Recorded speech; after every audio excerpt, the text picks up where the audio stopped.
Hello, good morning, dear student. Once again, I'll welcome in our paper number 2, lyric form. Dear student, in our previous lecture, we seen that our lyric concept, but now we discuss our next topic, that is the name of sonnet. We explain that what is the meaning of sonnet. Write an essay on origin and development of sonnet. એનો મતલબ કે sonnet ઉપરના નિબંધ અને તેનું મૂળભૂત તત્વ જે છે તેનો વિકાસ કઈ રીતે થયો છે તેના વિશે ટૂંક નોંધ લખવાની છે. સૌથી પહેલાં તો સોનેટ વિશેની વાત કરીએ. Sonnet is a lyric in 14 lines in iambic pentameter. Sonnet જે છે એ 14 લીટીનું આયમ્બિક એટલે કે લઘુ અને ગુરુ અને પેન્ટામીટર એટલે કે કવિતાની લીટી.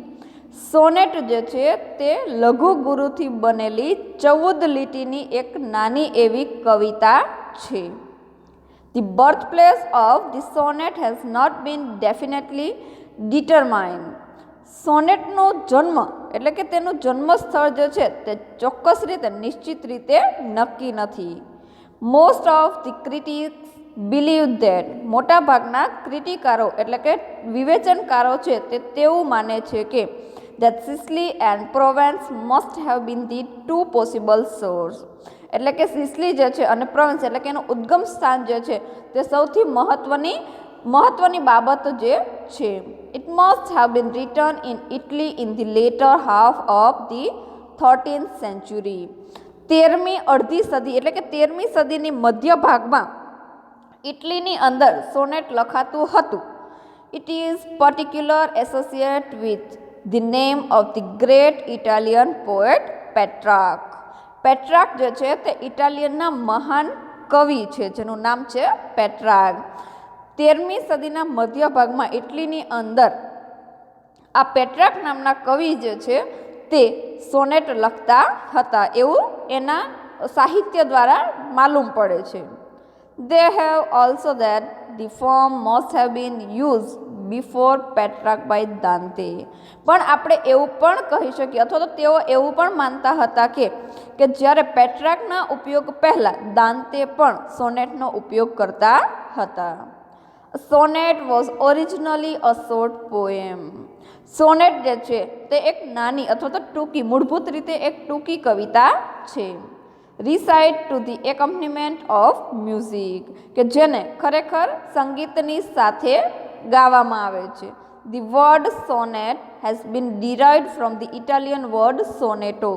ખાસ ઇમ્પોર્ટન્ટ વસ્તુ કે સોનેટ જે છે એ શબ્દની ઉત્પત્તિ કઈ રીતે થઈ તો સૌ પ્રથમ તેને સોનેટ ન કહેવામાં આવતું હતું પરંતુ સૌથી પહેલાં ઇટાલિયન શબ્દ છે સોનેટો એના ઉપરથી સોનેટ શબ્દનો જન્મ થયો છે. Which means a little sound or strain. આ સોનેટોનો મતલબ થાય છે નાનકડો એવો મતલબ આમ હળવો એવો અવાજ, મીઠો એવો અવાજ. The sonnet aims at concentrate expression. સોનેટનો મુખ્ય હેતુ એવો છે કે જે એક્સપ્રેશન વ્યક્ત કરવાની બાબત છે તેમાં કન્સન્ટ્રેટ એટલે કે ધ્યાન લે. But has a finally complex development of a single theme. અને ત્યારબાદ એની અંદર એક સિંગલ થીમ એટલે કે કોઈ પણ એક વાત છે તેને આગળ વધારવામાં આવે છે. It has only one leading thought or emotion as in John Keats famous sonnet on first looking into Chapman's Hummer. સોનેટની અંદર મુખ્ય એક જ કોઈ વિચાર કે કોઈ એક જ બાબત હોય તેના ઉપર 14 લીટીનું સોનેટ જે છે તે આખું લખાઈ જતું હોય છે. અને તેમાં સૌથી શ્રેષ્ઠમાં શ્રેષ્ઠ ઉદાહરણ જોઈએ તો જોન કીટ્સનું on first looking into Chapman's Homer નામની જે એની સોનેટ કૃતિ છે તેમાં તમે જોઈ શકો છો એના વિશે. Sonnet were first written in Italy. Sonnet સૌ પ્રથમ ઇટલીની અંદર લખાયું હતું. A Petrarch sonnet is compose of 2 parts. Petrarch sonnet કોના ઉપરથી એવું તો કે પેટ્રાર્ક જે ઇટલીના મહાન એવા કવિ હતા એણે જે લખ્યા એને પેટ્રાર્ક સોનેટ કહેવામાં આવે છે. A Petrarch sonnet is compose of 2 part. આ પેટ્રાર્ક સોનેટ જે છે તેને બે ભાગમાં રચના કરવામાં આવે છે, બે અલગ અલગ રીતે તેની રચના કરવામાં આવે છે. સૌથી પહેલી છે the first part is cold the Octave. ખૂબ સમજવા જેવી વસ્તુ છે અને સરળ પણ છે. તમને ખબર હોય તો ઓક્ટોપસનું નામ સાંભળ્યું હશે તમે, એક દરિયાઈ જીવ છે. ઓક્ટોપસ તેને શું કામ કહેવામાં આવે છે? કારણ કે તેને 8 પગ હોય છે એટલે એને આપણે ઓક્ટોપસ કહેવાય છે. તો એવી જ રીતે આપણે અહીંયા પણ યાદ રાખશું કે the first part is cold the Octave. જે પહેલો ભાગ છે એને ઓક્ટેવ કહેવામાં આવે છે. ઓક્ટેવ એટલે કે 8 એટલે કે 8. ઓક્ટેવનો મતલબ શું થાય છે? 8. Which has the 8 line and. Octave પહેલામાં પહેલો ભાગ હોય છે ઓક્ટેવ, કારણ કે તેની અંદર કેટલી લાઈન હોય છે? 8 લાઈન હોય છે. And the second part is called sestet. અને જે બીજો ભાગ છે તેને સેટસેટ કહેવામાં આવે છે. સેટસેટ એટલે કે 6 લાઈન, એટલે કે 8 ને 6 14. વિચ હેઝ 6 લાઈન, કે આ બીજો ભાગ છે એમાં 6 લાઈન હોય છે. The rhyme scheme of the Octave is AB AB AB. હવે વિદ્યાર્થી મિત્રો, અહીંયા આ રાઇમ સ્કીમ એટલે શું? તમને ખબર છે કે તમે જ્યારે ગુજરાતી વ્યાકરણ ભણો છો ત્યારે તેમાં છંદ અને અલંકાર ભણો છો. આ છંદ અને અલંકારની અંદર જેવી રીતે આપણે અલંકાર દર્શાવવા માટે એક સૂત્ર હોય છે, યમન સભ લગા. બરાબર, તમે સાંભળ્યું જ હશે કે યમન સભ લગા. આની સાથે આપણે 3 અક્ષર જોડી અને એનું સૂત્ર બનાવતા હોય છે. એવી જ રીતે ઇંગ્લિશની અંદર પણ અહીંયા AB AB એ એની રાઇમિંગ સ્કિલ છે. The set has 3 rhyming as CDE, CDE or DEF. અને જે set એટલે કે 6 લાઇનવાળી જે 3 રાઇમિંગ સ્કીમ છે તેમાં CDE, CDE એની રાઇમિંગ સ્કિલ છે. The octave has 2 stanza of 4 lines. આ ઓક્ટેવ એટલે કે 8 લાઇનવાળો જે પ્રથમ પેરેગ્રાફ છે, જેમાં સ્ટાર્ટિંગમાં 8 લાઇન છે, તેમાં 4 લીટીના 2 પેરેગ્રાફ પડે છે. અને આ દરેક લાઇનને ક્વાટ્રેન કહેવામાં આવે છે. The set has 2 stanza of 3 lines, each called tree set. અને બીજી જે પેરેગ્રાફની અંદર 6 લીટી છે, આ 6 લીટીને એને 3 લીટીમાં ડિવાઈડ કરવામાં આવે છે.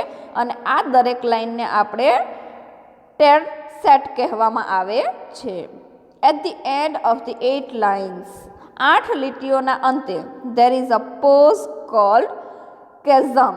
8 લીટીની અંતે એક પોઝ એટલે કે વિરામ સ્થાન આવે છે, જેને કેઝરા કહેવામાં આવે છે. John Milton wrote some of his sonnet in his style. અને જ્હોન મિલ્ટન છે તેણે પણ અમુક આ પ્રકારની સોનેટ જે છે તેની રચના કરી છે. But sonnet was brought to England by Wyatt and Surrey in the 16th century. સોનેટને ઇંગ્લેન્ડની અંદર વ્યાટ અને સરે નામના જે સાહિત્યકારો છે, જે લિટરેચરો છે, તેમણે 16મી સદીની અંદર લઈ આવ્યા હતા. These 2 poets made some change in the rhyme scheme. અને આ બંને કવિઓએ અમુક જે રાઇમ સ્કીમ એટલે કે આ જે લખવાની લયની જે શૈલી છે તેની અંદર થોડાક ફેરફારો કર્યા છે. સરે રોટ his sonnet in 3 quatrain in alternative rhyme followed by a concluding couplet rhyming as AB, AB, CD, CD, EF, EF and GG. અહીંયા સરેએ પોતે જે રાઇમિંગ સ્કીમ આપી છે કે લખવાની જે સ્ટાઇલ આપી છે તેની અંદર થોડો ફેરફાર કર્યો છે અને પોતે પોતાની રીતે અહીંયા નવી જ રાઇમિંગ સ્કીમ છે તે આપી છે. લેટર ત્યારબાદ on William Shakespeare use this form very successfully. સૌથી પહેલાં ઇટલીની અંદર પેટ્રાર્ક નામના જે કવિ છે તેણે રચના કરી. તેઓ માનતા હતા કે મારી પહેલાં જે દાંતે છે આ દાંતેએ પણ આનો સોનેટનો ઉપયોગ કર્યો. ત્યારબાદ સરે અને વ્યાટ આવે છે, આ બંને થોડો ઘણો ફેરફાર કરે છે. અને ત્યારબાદ આવે છે શેક્સપિયર. તેણે ખૂબ સારી રીતે અહીંયા સોનેટનો ઉપયોગ કર્યો છે. These sonnets were decided to Mr. W.H. and then they became famous as the Shakespearean sonnet. તેમણે આ સોનેટ જે છે તે ત્યારબાદ મિસ્ટર W.H. અને બંનેએ ભેગા થઈ અને આ સોનેટને નવો જ કંઈક આકાર આપ્યો અને તે શેક્સપિયરિયન સોનેટ તરીકે ઓળખાય છે. Letter on Shakespeare sonnet form the adopted by the most of the romantic poets like William Wordsworth, John Keats and Shelley. ત્યારબાદ એવું બન્યું કે આ જે શેક્સપિયરના સોનેટ હતા તેને ઘણા બધા કવિઓ છે તેમણે ઉછીના એટલે કે એડપ્ટ કર્યા. ઘણા બધાએ તેમાંથી અમુક કોન્સેપ્ટ લીધા, જેમાં વિલિયમ વર્ડસવર્થ, જોન કીટ્સ અને શૈલી, આ બધા કવિઓ જે છે તેમણે પણ શેક્સપિયરને ફોલો કર્યા હતા. The common theme of the sonnet is love. હવે આવે છે થીમની વાત. અત્યાર સુધી હતી એનું બંધારણ કેવું છે સોનેટની તેની વાત હતી. હવે કહેવામાં આવે છે કે સોનેટ જે છે તેમાં મોટા ભાગેની થીમ કથાવસ્તુ જે છે તે પ્રેમની હોય છે. Most of the sonnets by Shakespeare, Sir Philip Sidney and Mrs Browning have love as the central theme. મોટા ભાગના જે કવિઓ છે કે જેમણે ખૂબ સારા એવા સોનેટ પ્રકાશિત કર્યા છે તેમાં આવે છે શેક્સપિયર, સર ફિલિપ સિડની અને મિસિસ બ્રાઉનિંગ. આ બધાએ મુખ્ય થીમ તરીકે પ્રેમને જ પસંદ કર્યો છે. સમ ઓફ ધી લેટર પોએટ્સ, ત્યારબાદના અમુક કવિઓએ who wrote sonnet have different theme as we find in John Milton's sonnet on his blindness.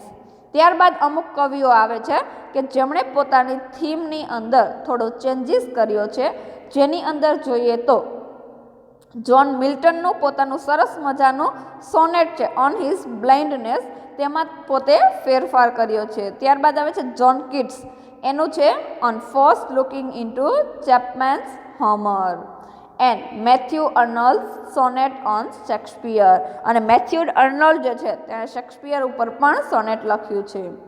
In this way we have Petrarchan sonnet, Shakespearean sonnet with different theme. અને તેથી જ આપણે અહીંયા બે પ્રકારના sonnet આપણે ત્યાં પ્રચલિત છે. એક પહેલા પેટ્રાર્કન સોનેટ અને બીજા પ્રખ્યાત થયા છે શેક્સપિયરિયન sonnet. Every poet has given a different treatment to his sonnet.